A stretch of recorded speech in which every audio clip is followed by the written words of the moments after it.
This episode is brought to you by Nordstrom. For 125 years, Nordstrom has been part of your story. The stylist who found the perfect outfit for your big interview. The first pair of walking shoes for your 1-year-old. The tomato soup you shared with your sister at the cafe. These are the moments that make Nordstrom, Nordstrom. Big or small, we're here for all of it. Celebrating 125 years with new moments still ahead. Discover it all in Nordstrom stores and at Nordstrom.com. Thumbtack presents Uncertainty Strikes. I was surrounded. The aisle and the options were closing in. There were paint rollers, satin and matte finish, angle brushes, and natural bristles. There were too many choices. What if I never got my living room painted? What if I couldn't figure out what type of paint to use? What if I just used Thumbtack? I can hire a top-rated pro that knows everything about interior paint, easily compare prices, and read reviews. Thumbtack knows homes. Download the app today.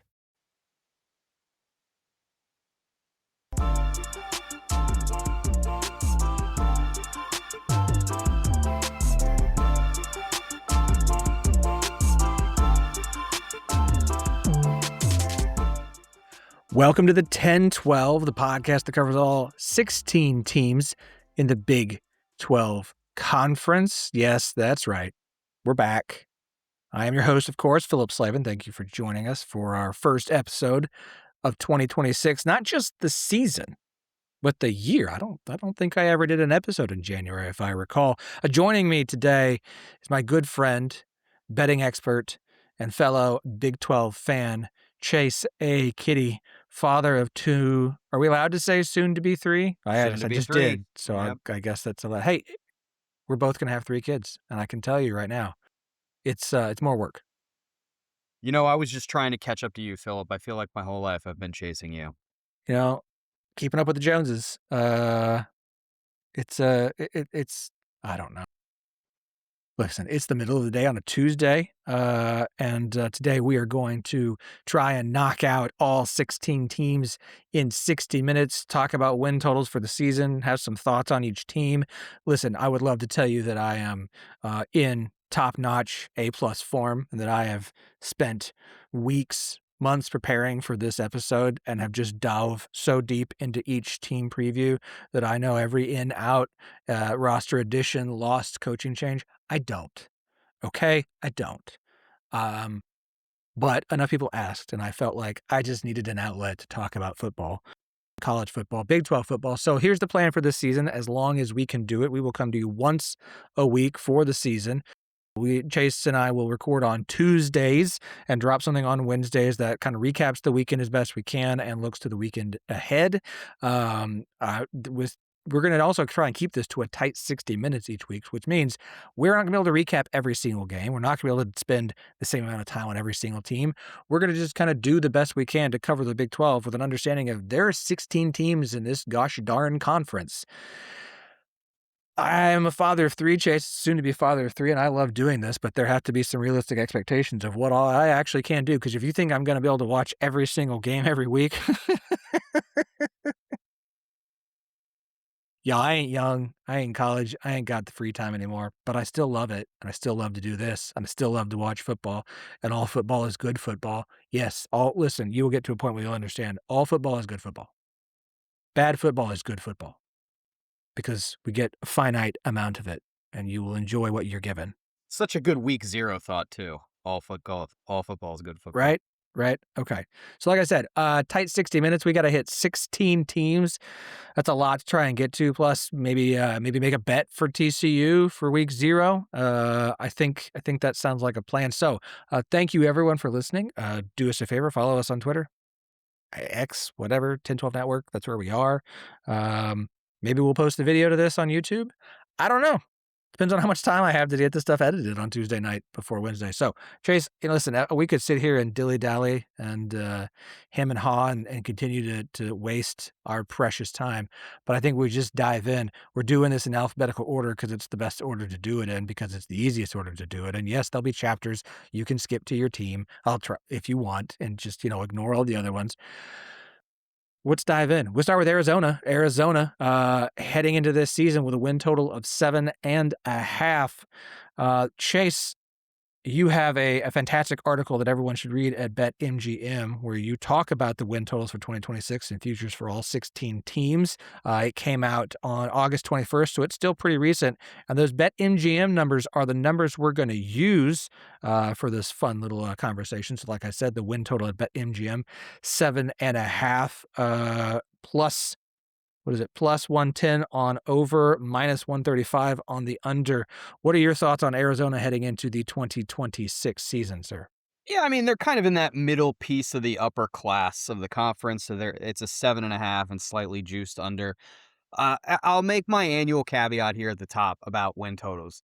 It's almost always about the schedule, especially in this era of unbalanced conference schedule. So if you want to get serious about taking a look at these numbers, you really have to have the schedule in front of you and understand how lucky or unlucky the schedule pull is for each individual team before you are pulling the trigger on anyone. When you see Utah, when you see at Texas Tech, who knows what Kansas State's going to be in like week 12 in a road trip to Manhattan, at West Virginia.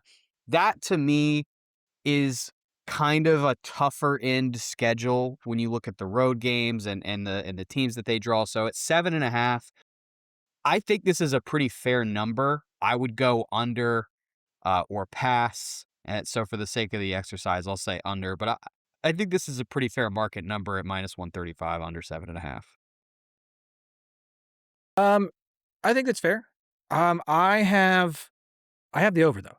I have the over in my notes. Listen, I don't have a lot of notes. Again, I've done the best I can. Is Noah Fifita the best quarterback in the Big 12? He could be.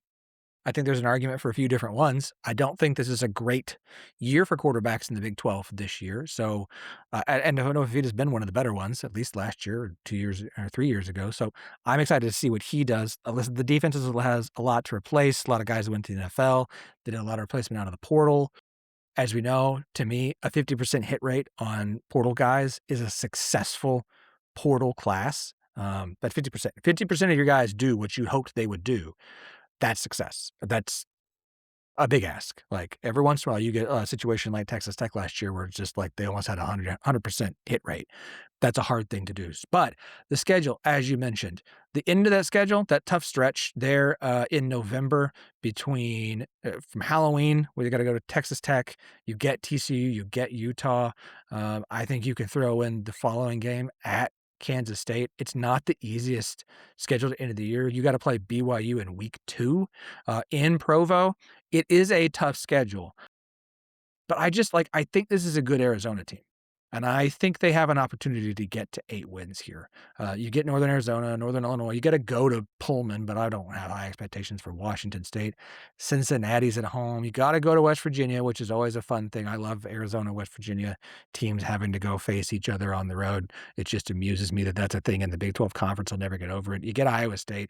I see an opportunity. I see a path for 8 wins. So I'm going to take the over, not by much, by a little, but I'll go ahead and say that they can get to the 8 this year. All right. Feel free to dive in while I type things in case you really want to. I don't tell me why. Also fine. Let's see. I'm going to do plus 110. All right. Arizona State's next, obviously, as we said, alphabetical order. I believe they have a 6.5 for their win total heading into this season. Chase, what are your thoughts on the Sun Devils this year? You're losing Sam Levitt. You retain sort of the same youthful approach. I have questions about the back end of the defense, I think. I think the run game will still continue to be there, and so that gives them a higher floor. But again, this is a number that I think is pretty on. I don't think there's like a huge window here either way. I think you're looking at a team that's going to be in the 6 to 7 kind of zone, in the middle of the Big 12. So I'll go over here by a nudge, but neither of these Arizona teams are like real bets for me that I'm looking to fire on. Yeah, I feel the same way. I have a slight lean over, but man, the start to the season is gnarly. Like it's gnarly. Look at this. You get your Morgan State, great. Week 1, FCS can take the win. Congratulations. Then you go to A&M. And then a week later, you go all the way to London to play Kansas. You get a week off before you come home and play Baylor and then Hawaii and then at Texas Tech. And Baylor feels like one of those teams where if I was hoping for a nice opportunity for a win against Baylor, I would lean towards playing them late, not early. And I just don't. We'll get to Baylor here in a minute, but like I don't know what to expect from Baylor. I think I lean towards a 7-win season, but it's all going to be determined by the front half of that schedule. It's not an easy schedule. The back half of the schedule, Colorado, at UCF, Oklahoma State, at Arizona. Like, I think if you had to say, okay, do you pick Arizona or Arizona State to go over their win total? I think at the end of the day, I'm going to lean over for both slightly, but I have a real thought that Territorial Cup matchup on November 28th at Arizona is probably going to decide which team hits the over and which team doesn't. That's how I feel about the lines for both teams. So Arizona State, that schedule's gnarly. I think Sims is underrated.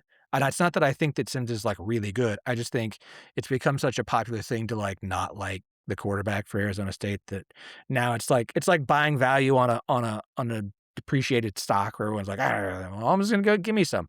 It's 25 cents to the dollar. Like I'll take it. And I do love the receiving core a lot at Arizona State. So I think that they can almost, sometimes you want your quarterback to lift your receiving core. I kind of wonder if this receiving core can't lift him up a bit. So I will take the slight lean to the over here as well. Chase. All right.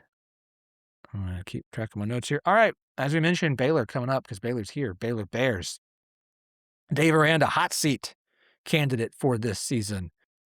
One of the hotter seats in the conference. I'm not going to say it's the hottest seat. I think next week if we do this, we might try and do some hot seat rankings. But Baylor currently 6.5, if I have that right. Yeah, 6.5 is the win total for the Bears. Chase, how you feeling about things there in Waco? 6.5 and major juice -190 to the under. So they're basically like daring you to take the over and see Baylor get to 7-5, which is like an interesting wrinkle to thinking about what the team could be. I like the under here, not just because of the obvious juice indication, but because when you take the under, you are getting the entire lower tail distribution that Baylor becomes a giant shit show, right? And I'm not convinced that that's going to happen.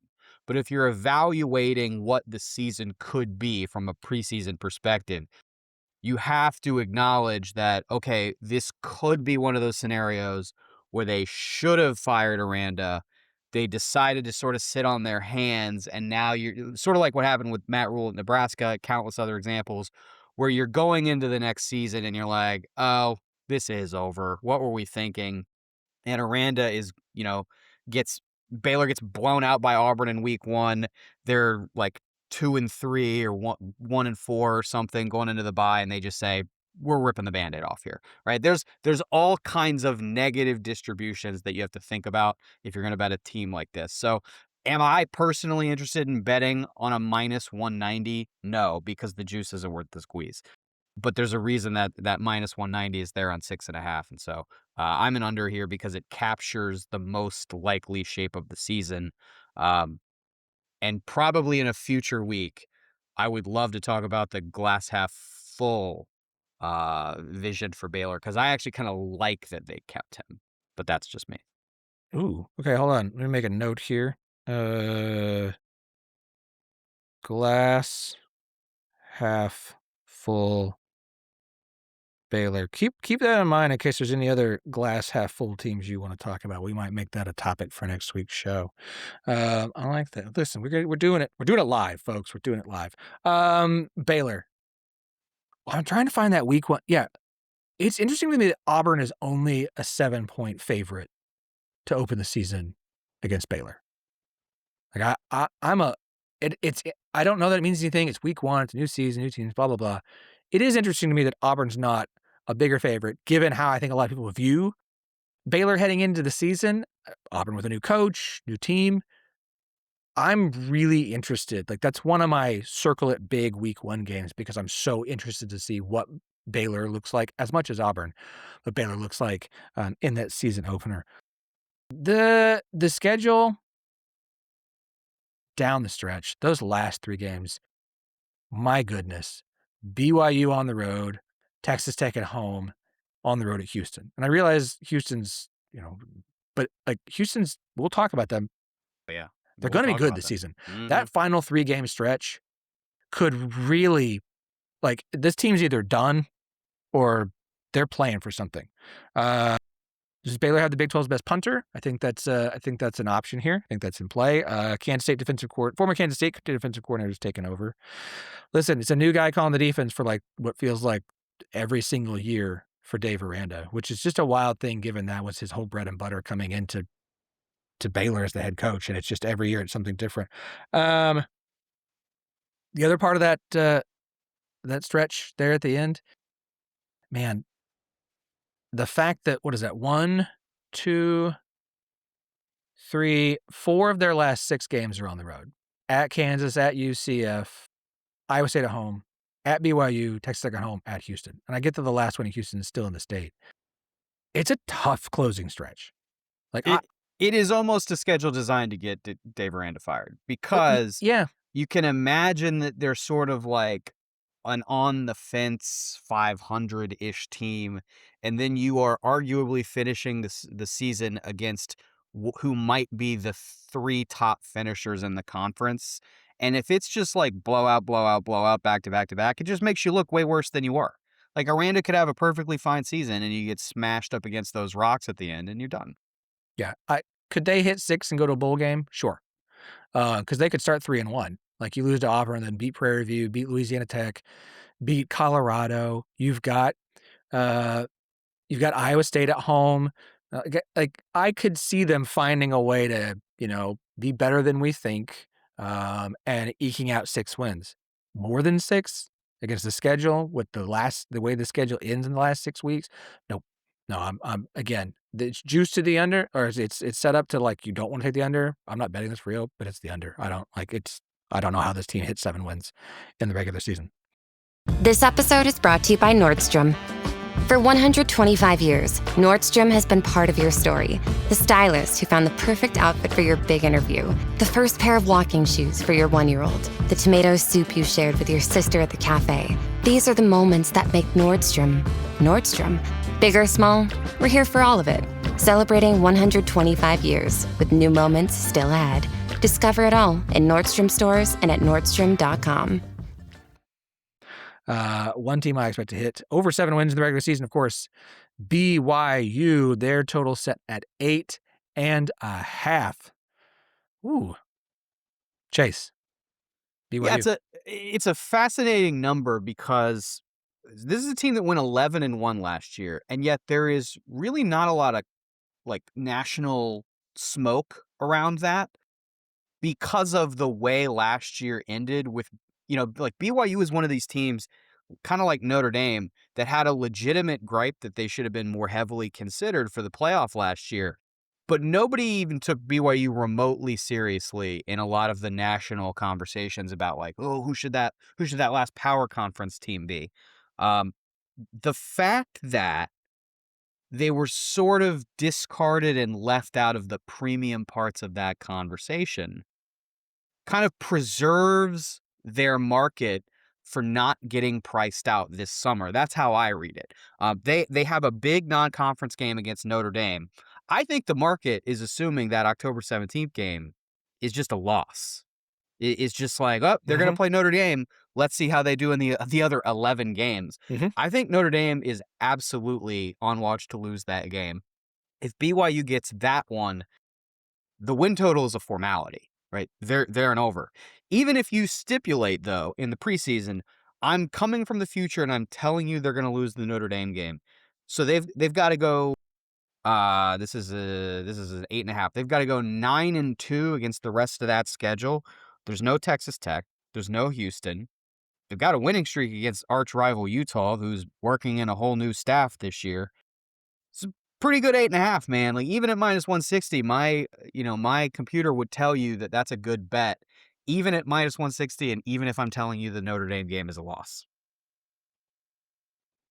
Yeah. No, listen. This number's way too low. It's just too low. Like I get, they lose Jay Hill. He's Who's at really Michigan good. now. He's a Yeah, phenomenal defensive coordinator. really good, There's man. no argument. He's His phenomenal. Weaver defenses were so good. But BYU's 15-3 in the Big 12 in the last 2 seasons. You bring back Bear Bachmeier, LJ Martin, a veteran defense, even with a new defensive coordinator, and a mostly returning offensive line.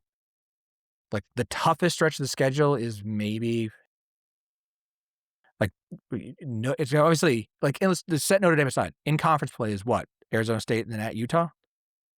Like, I don't, there's not back-to-back conference road games. The only back-to-back road games the whole season are at Colorado State and at TCU. So I just need them to win 9 games. Like, even with the Notre Dame loss, like, yeah, they might lose at TCU earlier in the season, but this team is too good. Like, this schedule sets up for BYU to be in the Big 12 championship game, and I think they will. Like, they're going to go over. I agree. Like, it's not really worth the bet just given the line, but like, the biggest thing for BYU for me is going to be this. I'm really worried about the receiving core. I'm concerned if BYU a team that can come back from a 2-score deficit? I don't know that question. I don't know the answer to that question. I don't know.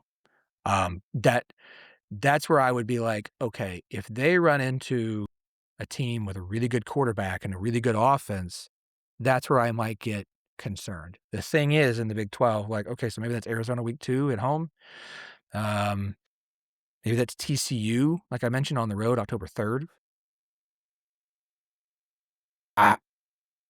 Is that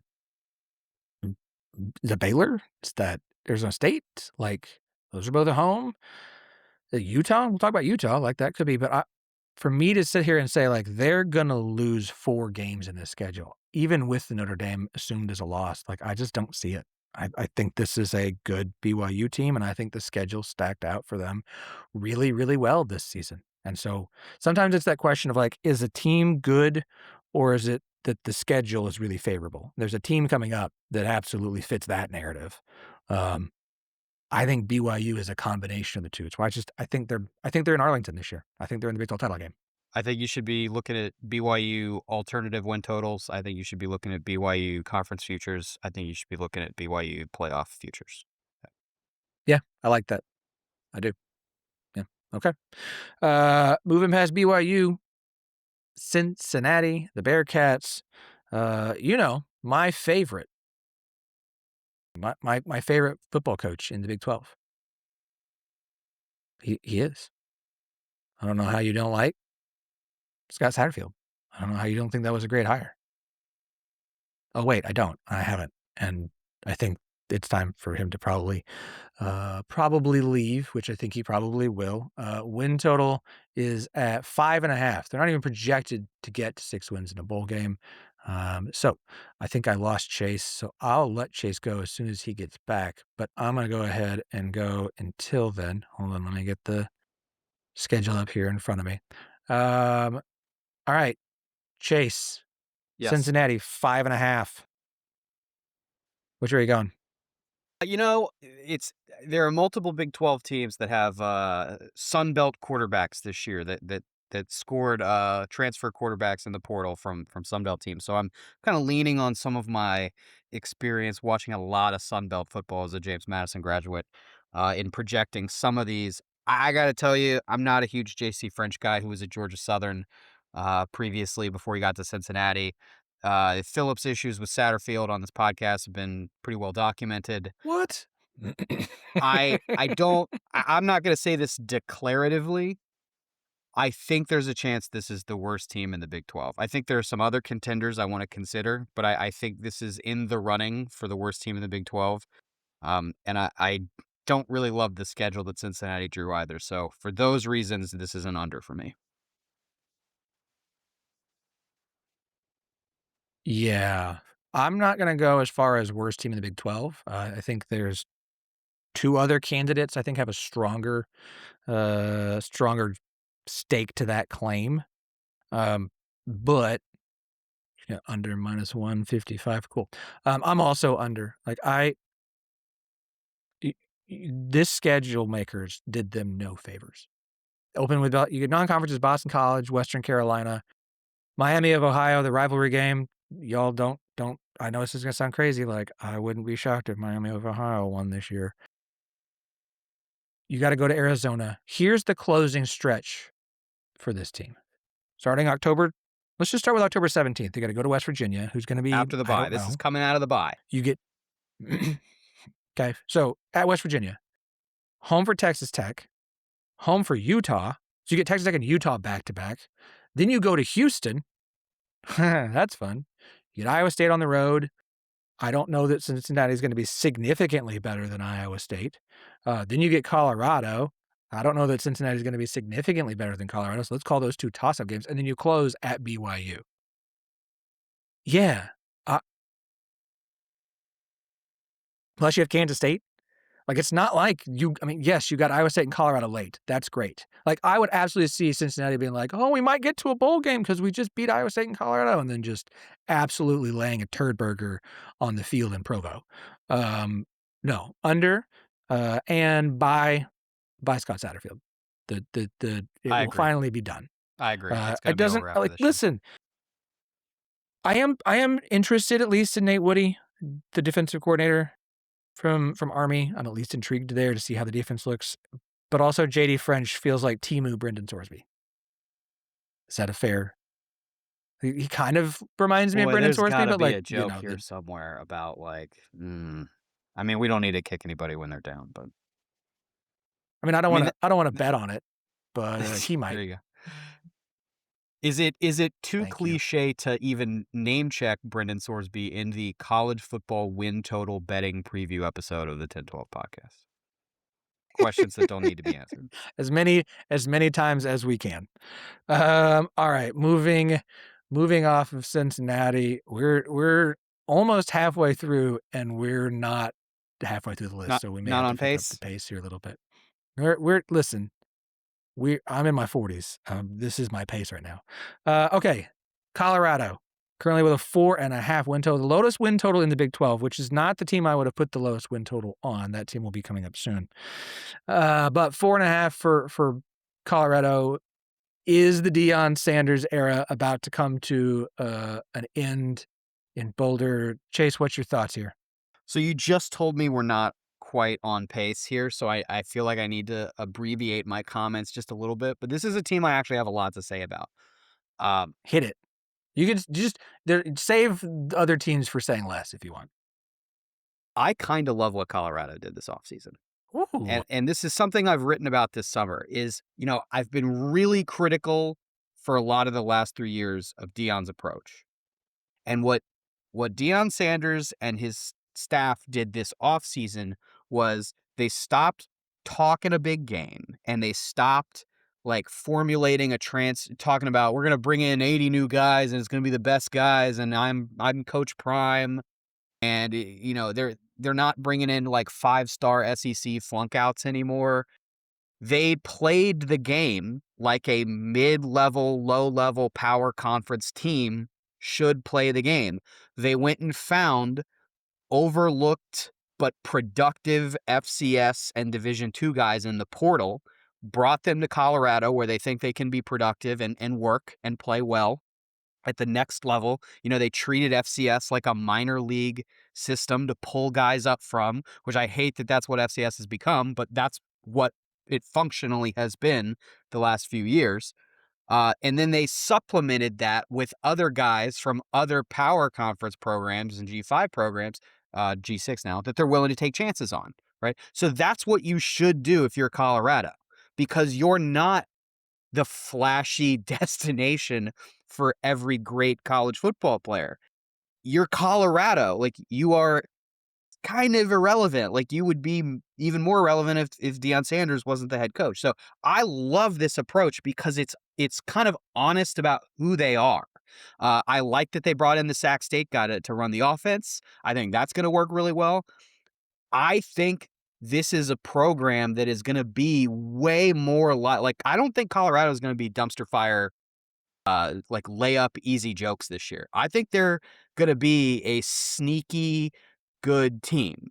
Now, don't misunderstand me when I say sneaky good. I'm not saying they're going to go 8-4, right? But if the market expectation is this is the clear bottom worst team in the conference, they are the only team with a 4.5 win total. They are the easy win on people's schedules. I don't think they are that. I'm an over. I bought in early, and I'm going to say, I think I bought this at plus 145 over 4.5.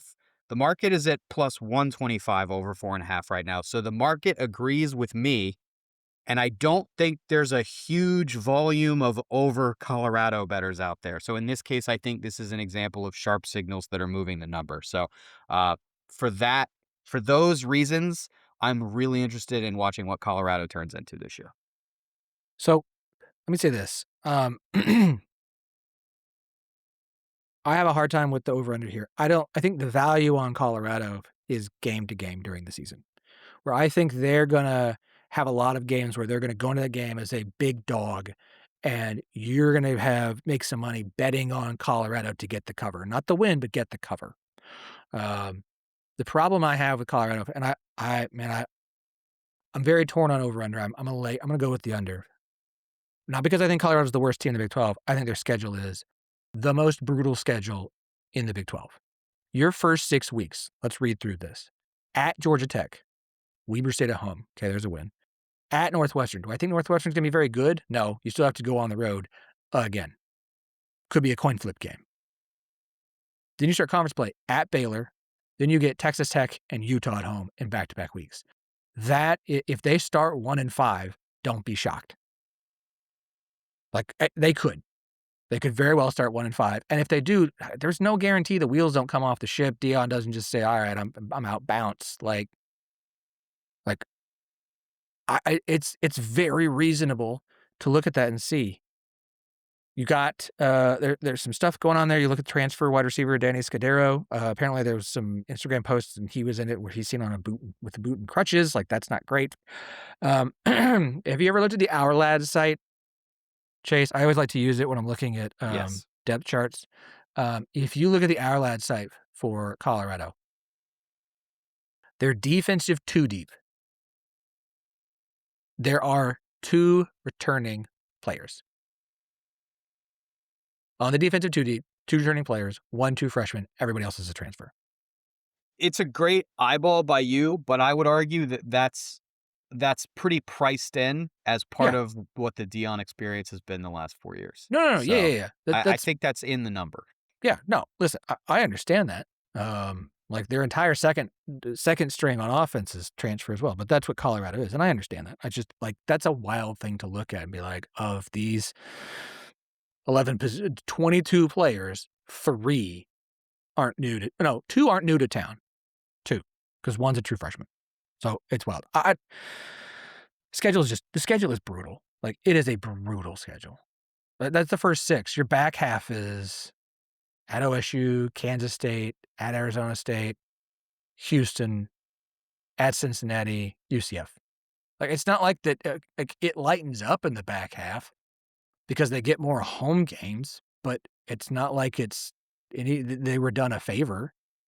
Like, they didn't get Iowa State on the schedule anywhere, unfortunately. So I'm taking the under. Again, I think the value on Colorado is that they're going to be better than their record is, and that you should bet on them game to game, because I think that's where the value is going to go. I bet they're a dog in every game outside of the FCS game. And I think if you were to just bet Colorado to cover the line every single week, you'd come out with a winning season just on Colorado. To your point, week 1 against Georgia Tech, it's like an auto bet. They're big bundle of points. Great game-to-game spot. Love it. Love it. All right. We're going to take a quick break. We'll be right back.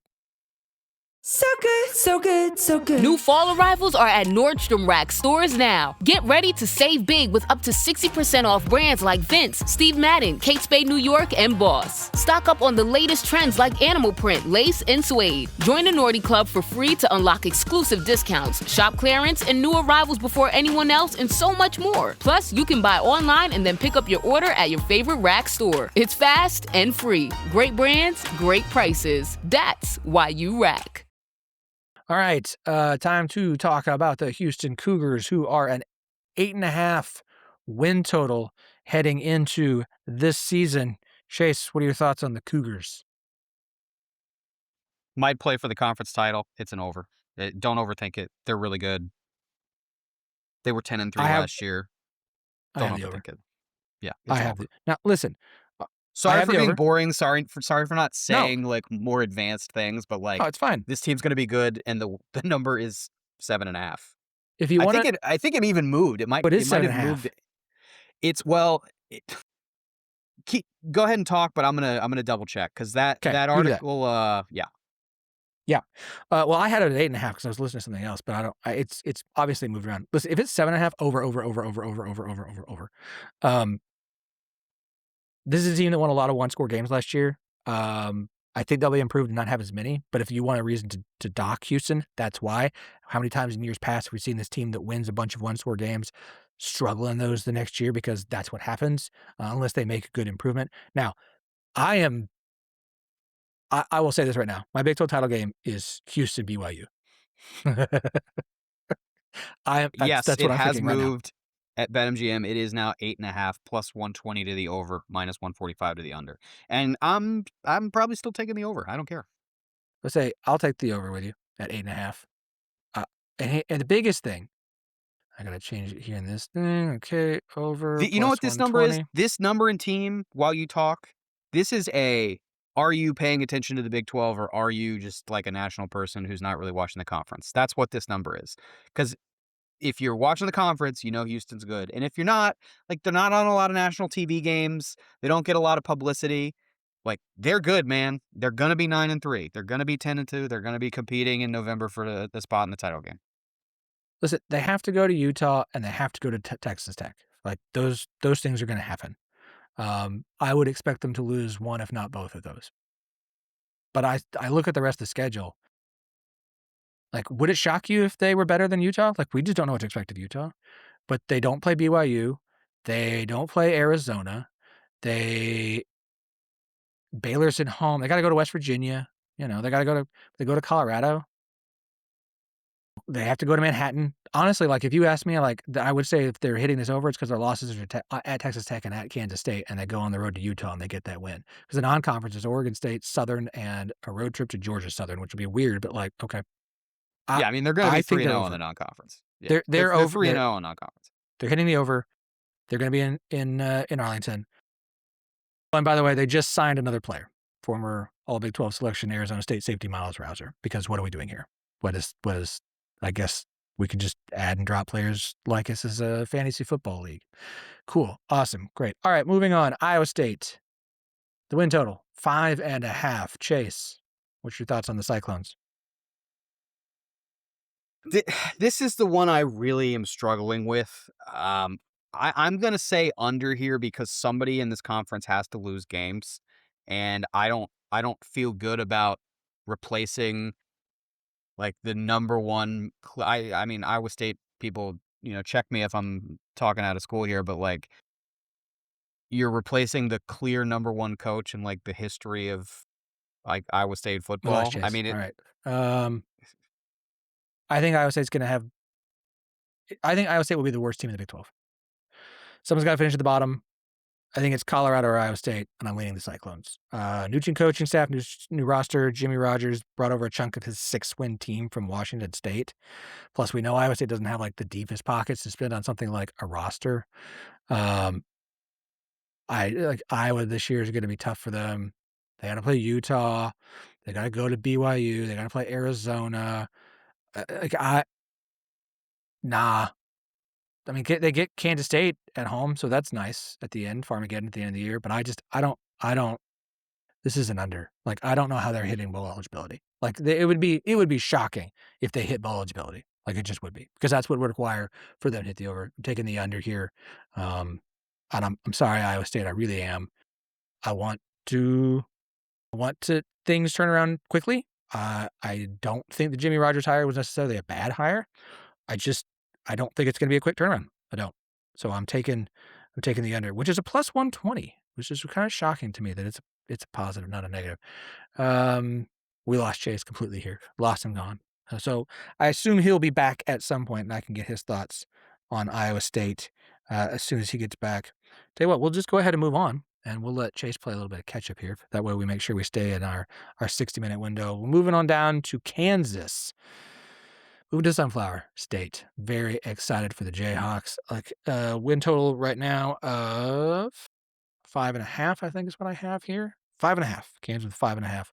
Listen, Andy Kotelnicki is back. That's awesome.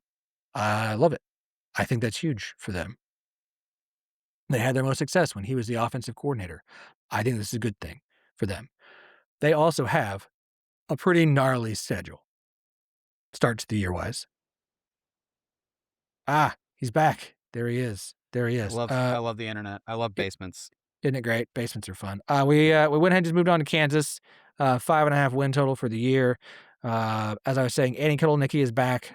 I think that's big for Kansas. They had their most success with him as the OC. I like the running backs. Portal heavy offensive line always makes me nervous. Not sure about the quarterback situation. I also think the first half of the schedule is brutal. You get your opener against Long Island. Great. Congratulations on the FCS win. I know that, again, that's not a thing we used to be able to just assume. I will assume that happens. You got to play Missouri at home. Then you got to turn around, fly to London, play Arizona State. You get a week off, and then it's Middle Tennessee, at Utah, at Kansas State. It's a tough start to the schedule. It just is. The back half is a bit lighter. Baylor at TCU, UCF at West Virginia, BYU at Oklahoma State. My question is, at that point, are they healthy? The London game is a really interesting thing to me because we know what happens with the Ireland game. I know they're getting a week off after London. Both teams are. But we've seen the impact that the Ireland game has on teams in week one. What kind of impact is the London game going to have on Arizona State and Kansas? I'm concerned for both those teams with that game on the schedule and what the long-term impact of that game is, even with the week off after. It's not a great start to the season as far as schedule goes. I think it's going to be a tough one. I think they can pick up some wins on the back half, which might make the season look better in the long run. But man, having to play a rivalry game against Missouri before you go to London to play a conference game just feels like a really, really tough ass to start your season. I'm taking the under, not with a lot of confidence because I feel like 5 or 6 is about right, but I'm going to go ahead and lean under for Kansas this year. I'm an over on Kansas. This to me is like the platonic ideal of a team that's going to get to 6-6. I think Kotelnicki is a big part of that. I think getting him back is a huge shot in the arm, even if there are other roster questions about the offense. But I just think Kansas is going to be 6-6, and so I'll take the over. And the market seems to think that too because it's a -150. And that's not nothing. Iowa State, just to revisit that real fast because I got cut off. Yeah. I think you cannot say enough about how difficult it will be to replace arguably the greatest coach in the history of your program. So I think they will be at a disadvantage in a conference where a lot of teams trend towards 7-5 and kind of being decent, good, not great, not bad. So you're taking the under on them? Yeah, under Iowa State, over Kansas. Okay. Listen, tell me the situation where the greatest coach in program history left and the next guy came in and it made things better or even just kept the train on the track.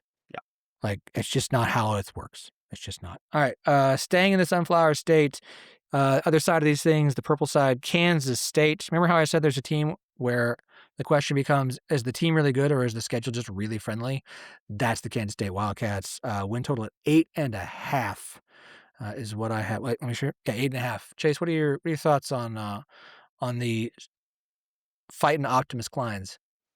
I really think we're yada-yadaing the whole Colin Klein piece of this. I mean, the win total's 8.5. Mm-hmm. When I say we, I mean the market. I don't mean you or me or this podcast.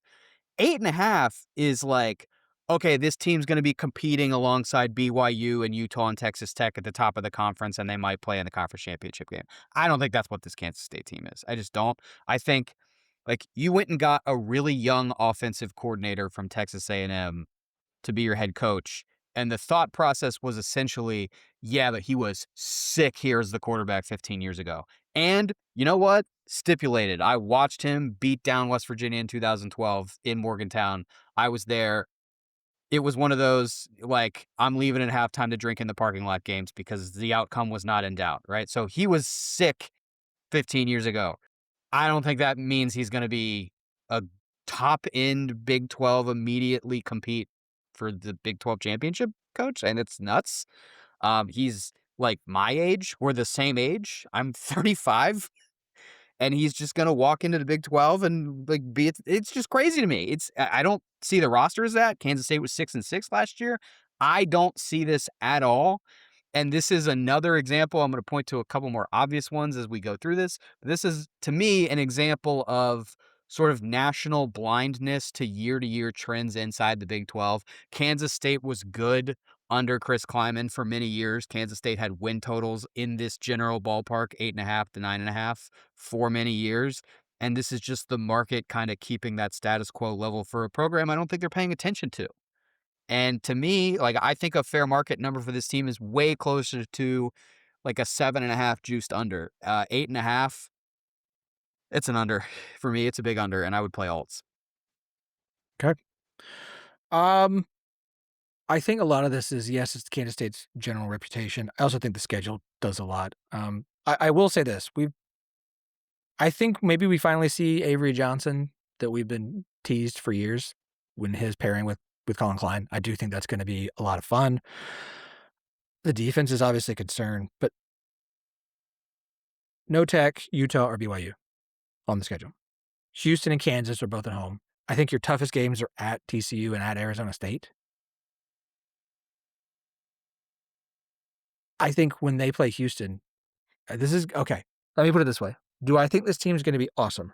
No. Do I think the schedule is going to let them have a better record than their team? Because I do think, as great as Kleiman won, it's so hard to go from Kleiman to Klein. As Kleiman was, like, I don't think he was at his peak last year. Like, I think there's a big reason why he retired. He was not Sure. well. And I think the dip last year had to do with a lot of things behind the scenes, beyond just the talent on the field. I just Totally think, fair. and I think having Colin Klein in, having a plan, I think having a guy who is excited and committed and ready to be there, I just think the vibes are going to be better in Manhattan this year than they were last year. And I think that, along with what looks like a pretty favorable schedule, should help Kansas State a lot. Now, can they get to 9 wins? Like, yeah, like I think they can. I think that 8-9 is right about right. Tulane shouldn't going to be as good. You get Washington State. I don't have high, like the non-conference is easy. Like, I think that you get Houston at home. I think they could have a nice season. Like, I think you could get down towards the end of the season and be like, all right, well, that Houston game all the way on October 10th could mean a lot. And again, it's less to do with like, I think they just flip this whole team around. It's going to be awesome. I think it'll be a good team with an easy schedule. And the fact that they're going to have some good vibes that they didn't have last year is going to play a lot. So I will take the over for Kansas State. I will be on that with the, what is that? Plus 125? I'll take it. All right. All right. Oklahoma State. No team in college football to me is going to have a bigger difference in their win total from last year this year than Oklahoma State. Speaking of a team that's got way better vibes than they had last year, the Cowboys only 5.5. Chase, what's your thoughts on OSU? It's an over for me. I cede the floor to you. Thank you. I am also taking the over. They're going bowling. This team is going bowling. Like, I get it. I have questions about the defensive side of the ball. Like, I don't know. Like, I feel like that's the kind of thing that's going to need a year to get ready. They're going to lose to Oregon. They're going to lose to Texas Tech. They've got to go to Houston. So let's say, and they got to go to Kansas State. Like, it's not an easy schedule. But Mestemaker might be the best quarterback in the Big 12. I know I said that earlier about Fafita. That's why I keep saying maybe. He might be the best quarterback in the Big 12. The triplets are fantastic with Mestemaker, Hawkins, and Young. This feels like a team that is going to absolutely score a lot of points. Like, because the only defenses I think they're going to face that are like, well, that defense concerns me, are Texas Tech and Oregon. Outside of that, listen, I know that there were games last year for North Texas where they kind of disappointed in some big matchups. Maybe we see that here. I don't know. But I think this team's going bowling. So absolutely at 5.5, give me the over. That's happening. And I can't wait to watch as an Oklahoma State fan and finally watch them beat a Power 4 team for the first time in a very long time. A very, very, very long time. Okay, moving down the list. We got like 12 minutes to get through a few teams, so we better hurry. TCU, Chase. I think they have good trench play. I think this is going to be a good team. I think the defense is going to be good. I think the offense is going to be fine. I do think losing Hoover is going to be significant. I am higher on him than most. I like Indiana futures partially because I think Hoover is kind of slept on nationally. I have a Hoover Heisman ticket, but that's, we'll save that for another podcast episode maybe. Yeah, I think they're going to romp North Carolina this weekend, and I think that this is an over team. I think TCU is kind of a conference dark horse for me, and if the price is right, I would be playing maybe not to win the conference, but some books, including BetMGM, have markets on making the conference title game. I think if the price is right, that's kind of something I would look at for a team like TCU. Listen, they're starting 4-0. There's a good chance that they start 6-2, because you're going to probably lose at BYU. Then you get Baylor at home. No, Baylor and Waco. Okay, West Virginia at home. Kansas at home. On the road to Arizona. I think I like the transfer quarterback, the guy from Harvard. I forget his name. Apologies. I'm interested in does this still look like Sonny's offense, or is Gordon Samus actually going to be running his? Because I feel like with the quarterback ad, it's going to probably lean more towards what they did at UConn last year than what they normally do with Sonny Dykes. All this, of course, is based on, do they win in Ireland? They should. If they don't, then, listen, Ireland can get weird. Do they win in Ireland? Do they win by 40 in Ireland is the question for me. End of the season's got at Arizona, Kansas State, Utah, at Tech. It could be a tough end of the year. It could be a really tough. This is a team that's they're up high ranked. They've got one. They're 8-1. Everyone's yeah, this is going to be great. And then it's at Arizona, Kansas State, Utah, at Texas Tech. And it's okay, it was 8-1. Now it's 8-5. I think they're hitting the over here. Especially at 6.5. This isn't over. I had it at 7.5 when I was writing my notes down, and I had them at over. If you're going to give them to me at 6.5, yes, please give me the over. Give me the over. Texas Tech. All right, here we go, man. Look, trivia question. You know the last time a current member of the Big 12 won back-to-back Big 12 titles?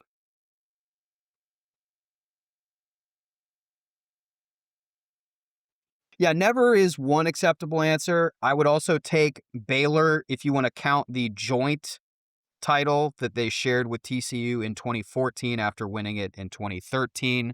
But really the answer is never if you're looking for something analogous to a title in an era where we now have a title game, right? Where we didn't previously split and share titles.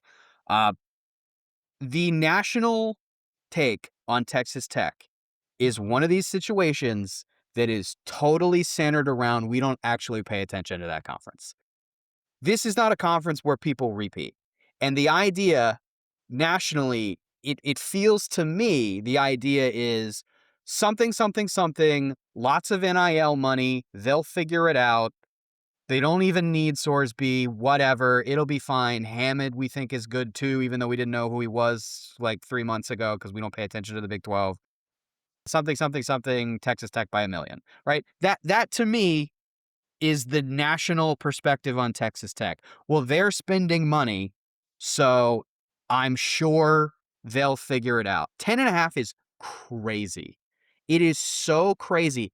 10.5 over minus 220 is batshit crazy. That's not what happens in this conference. And to just write off the fact that you had a quarterback who played spring ball, but then you brought in another guy, but then he's in a massive scandal. We're replacing an all-time great defensive front, but trust me, bro, it'll be fine. Over 10.5 at a massive number. It's just crazy. It's just not how this conference works. Texas Tech, for all we know, could win the conference, but the idea that they're going to go 11-1 and just rip it off right over again is nuts and is only the kind of thing you can believe if you're a huge Texas Tech homer or you don't pay attention to the Big 12. Give me the under. Like I get it's a talented roster, but like the defensive line point that you kind of glazed over is a huge one. Like again, they hit like 100% on transfers last year. And I understand they spent a lot of money, but that's not a realistic thing. You can't expect that. And every time we do this, every time some like historic player leaves a program, it's like, it's fine. They brought in so-and-so. It's going to be just like nothing happened. Remember Cam Scatabo at Arizona State? Everyone just downplayed the fact that he was gone. I was like, no, you lost a ridiculously good defensive line. It is not going to be the same. And the quarterback, like I know they have good running backs. Like they're going to lose it. They're going to lose 2 games. Like they just this is the Big 12. It's a weird conference for a reason. The quarterback thing is downplayed way too much. So I will take the under, especially at plus 180. I feel good about that. All right, UCF. Okay, we're running out of time here, but like, congrats UCF. You got the JMU quarterback, who's the reigning Sun Belt Offensive Player of the Year, I believe. Alonzo Barnett's going to annoy the shit out of you. And I'm like a known Alonzo hater is a strong word. I appreciate everything he did for my alma mater. But in the parlance of the day, I guess I would be considered a hater because he's a very incomplete player. And I think that was fine for a Sun Belt that's become really, really shallow at the top of the conference the last couple of years since the big brain drain after 2023. He cannot hit 4-yard outs. He throws a beautiful 50-yard bomb, okay? Nobody looks as good as him throwing a 50-yard bomb. He's incredible at it. Enjoy those 9 to 14 50-yard bombs you're going to get this season, assuming he stays healthy. He doesn't know how to slide. He doesn't know how to take a hit. He can't throw a 5-yard pass. I think struggles to read really basic things. And he got away with that at JMU where the team had a shitload of talent relative to everybody else. It's not going to be the same thing in the Big 12, right? UCF is going to be at parity or at a talent deficit relative to a lot of the rest of the conference. And I think that's going to really matter. I don't even think he's going to stay healthy. I think he's going to get hurt. I don't hope that for him, of course. Be very clear about that. I hope he stays healthy and has a great career and gets drafted. I hope great things happen for him. But that's not what my analysis hat sees. So this is an under for me because I think there are things baked into this price that are going to prove to not be true about that offense. This is a team that's going to have to outscore teams. The defense is not going to be good. And I don't think they're one of the 2, 3, 4 best offenses in the Big 12. So yeah, under. Under, definitely. Okay, the other U team, Utah, win total at 8.5. Thoughts? The schedule's easy. I like the over here. I like the schedule. This is the ideal. I mean, we were just talking about like what happens after the most successful coach you've ever had walks away. Well, this is kind of the ideal situation because you've had, Morgan in there getting ready for it for years and years and years, and it's going to be as optimal a handoff as possible. I do think they'll be good. I think this is a pretty fair number. Even if you lose the game to BYU, I think you're still kind of live for that over. So I like the over, and I would consider. Maybe if they suffer an unexpected early loss, I would try to buy low there with some kind of conference future. You're losing a historic coach. He took a lot of guys with him, and I don't think anybody they brought in to replace the guys that transferred out upgraded you from where you were. Now, Devin Dampier, tons of fun. I think who's the receiver? Braden Pagan should be one of the best. I think Dampier and Pagan should be one of the best like quarterback wide receiver duos in the Big 12. One of them. I think that's going to be a lot of fun. We also saw Dampier last year. Like he was really good sometimes, and sometimes he was like, okay. That final stretch to that schedule. I know it's an easy schedule, but the final stretch is BYU, at Arizona, at TCU, West Virginia. Like I get the schedule favors them. Like at TCU could be pretty good. At Arizona, they could be pretty good. Like there could be a lot of shootouts here. I'm gonna take the under. I think it's a lot to expect for Utah to just be like, yeah, the vibes are good now. Everything's great. Everything's better. We should immediately win 9 games. I'll take the under. Opposite of you. Okay. Last one, West Virginia. Your team. I will see. Tell you what. Let me just do this. West Virginia. What's the win total? 5.5. 5.5. Under. The floor is yours. I mean, it all comes down to what you think of Michael Hawkins. So if Rich Rod says, hey, you spent all last year saying, I really need the right guy to run my offense, and we don't have that guy on the roster right now. I'm being transparent about that, so it is what it is. He says Hawkins is his guy. Okay, so I'm going to take him at his word. I've gone wrong in the past believing things that Rich Rod said, but we'll let that be in the past. If Michael Hawkins is the guy, I think West Virginia is in that sort of middle space of crafty, capable Big 12 teams that's going to have like a very mediocre record and like probably beat a team that it shouldn't, but also lose to a team that it shouldn't. It's like an over by the skin of my teeth because I think they're like a 6-6, 7-5 team. Okay. Over for you. I just yeah. I've seen some encouraging things about the offensive line. I think the run game is going to be good. The run game's always good in Morgantown. But I mean, I don't think they're going to. I'm not giving a speech like 2 years ago. I don't think they're going to be like way better than people think. I think they'll be like okay. All right. We did it. 16 teams, 60 minutes. Great. Episode 1 in the banks. This went well, I think. I'm sure everyone will love and hate everything we had to say. Y'all make sure if you're a first time listener, subscribe, like, we would appreciate it. Leave us a nice review, 5 stars. You can leave a review just says like, hey, thanks for being back. Thanks for making an episode. Plan is to be back next week. Drop this on Wednesday of next week as well. If there's anything you want us to discuss, obviously we'll recap the game in Ireland. I'm planning to probably talk some hot seats. I liked this, whatever Chase said that we should do that I wrote in my notes because, see, I've already forgotten what it was. Glass half full teams. Probably some other stuff just kind of get the season rolling, but we'll talk to y'all then. Thanks for listening.